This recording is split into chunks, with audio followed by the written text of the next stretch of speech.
When it comes to tower defense experiences, I have enjoyed them for quite a while. My first taste with the genre was with the custom maps that were used to create the tower defense levels in Warcraft 3. I was a fan of Warcraft 3, and there was something extra special and different with the tower defense maps and the mode. In RTS games, you are usually focused on collecting resources, building structures, and units to outthink and beat your opponent. With tower defense, the unit building is not the focus, and all of the attention is on the different structures that you can make. The element of strategy is still present because you are given a finite amount of resources and a limited space to build within. Your goal is to protect your base from waves of opponents. The fun comes from building different towers to slow down and stop the waves. You need to smartly use your money when building your towers and having good tower placement to maximize their effect. Ever since I played this type of game in Warcraft 3, I have enjoyed games like this. I like when developers try to take this beloved formula and put a new twist on it as well. I saw this a few years ago with a fun early access title that had you placing towers while also being able to go down to ground level and control the towers like in a first-person shooter. This combination of genres was really fun, and it reminded me of another delightful title back on the 360 called Dungeon Defenders. While you couldn't control the towers, your job was to build the towers along with hacking and slashing the enemies like in an action RPG. On top of all of this, Dungeon Defenders had local co-op, and this game became a reliable and addictive co-op game that I could continually come back to. The developers worked on a sequel that came out for current gen systems, but I never played it.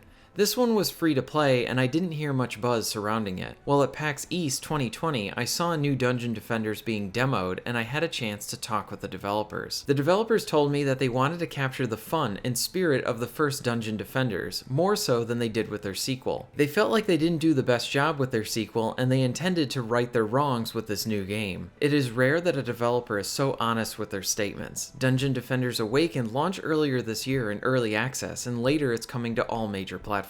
I have enjoyed what I played so far, and I'm looking forward to the full release. Ladies and gentlemen, I present to you my review for Dungeon Defenders Awakened.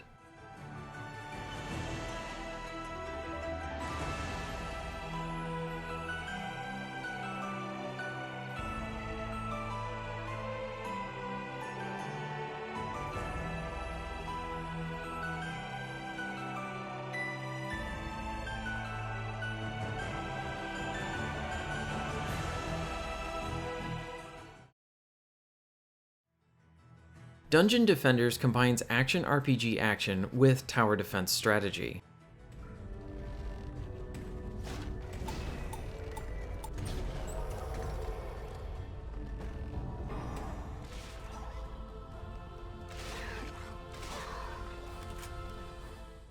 Dungeon Defenders starts you out with your character and you are dropped into a selected level.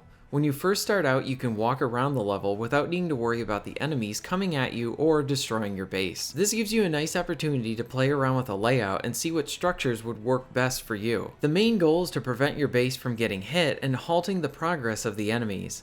The game will also draw lines from the enemy spawn doors to let you know where the enemies will be coming from and what enemies you will be facing. Once you know what you're up against, you can move on to the build phase. Since the enemies will usually hit you from multiple directions, you will need to figure out the best way to defend your base. This is where you and your defenses are tested.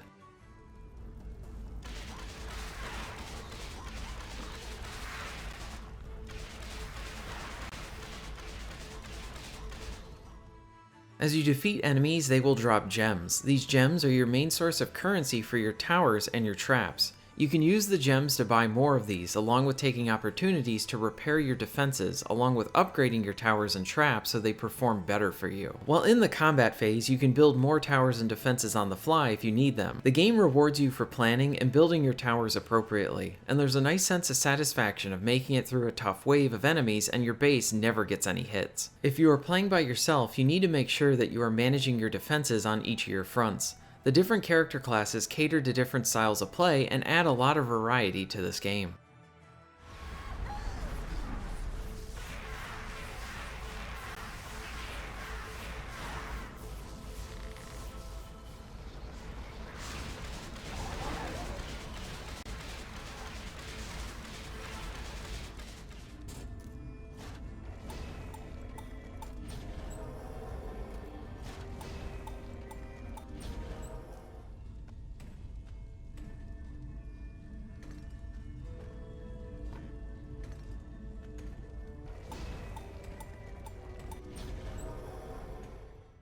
Dungeon Defenders provides you with 4 different character classes that you can play as. The Knight is your melee-focused tank-like character. He can build traditional walls and towers. The Wizard has range-based attacks and can cast spells. The spells are useful, but they can take a bit to cast. He can also build magic-focused towers. The Monk can both attack at range and up close, and can build auras that help the team out. The Archer can attack at range while also being able to build different traps.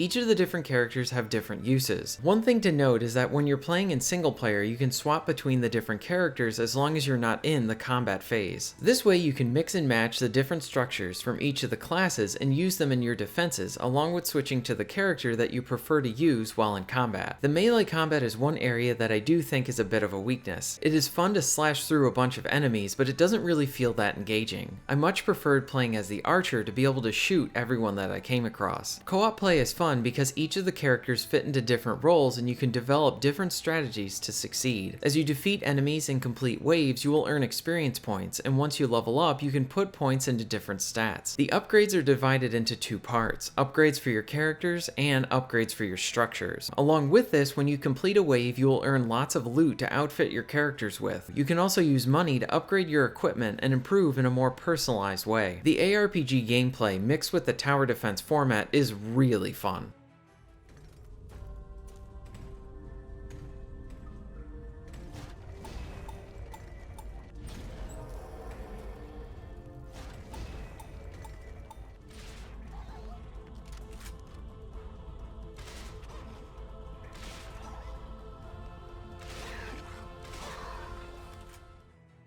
From the tower building to the different characters, along with all of the loot and progression, there's a lot to keep you coming back. I spent a lot of my time in solo play, and I like trying to learn the ins and outs of the different classes, along with how they were in combat and what structures they could build. The different classes add a lot of replay value and keeps the game fresh when you're trying to mix and match the different characters. I would use the Knight to get a baseline for my defense with the walls and towers, and then I would use the Wizard to enhance my defenses with their magical towers, and then switch to the Archer when I was actually in combat. And that's just how I tackled the areas. With all the different classes and structures, you will continually find yourself finding better ways to handle the enemies and defend your base. I am very excited for the full release.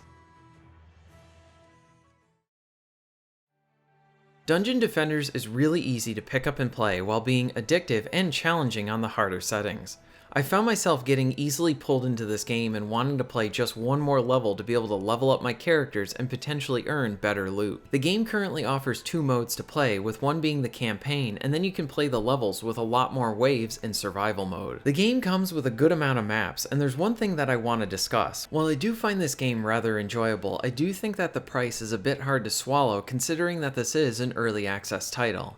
It's listed at $40 and I feel like that's just a bit too high. I feel like $30 would have been better considering that this is still in early access. While on the other hand, I'm having a lot of fun with this title. Another thing to note is that this game does come with an early access roadmap, and it is expected to be fully released later this year with the inclusion of split-screen co-op. While the mode is not offered in early access, I'm happy to see more developers trying to keep couch co-op alive. Dungeon Defenders is a lot of fun, and the early access portion of this game gives me hope that the final product is going to be a solid co-op game. The combination of taking time to build your towers along with being able to jump right into the thick of the action is engaging. The RPG progression keeps you continually invested and you don't want to stop playing. The art design is charming and there's a lot to like about this title.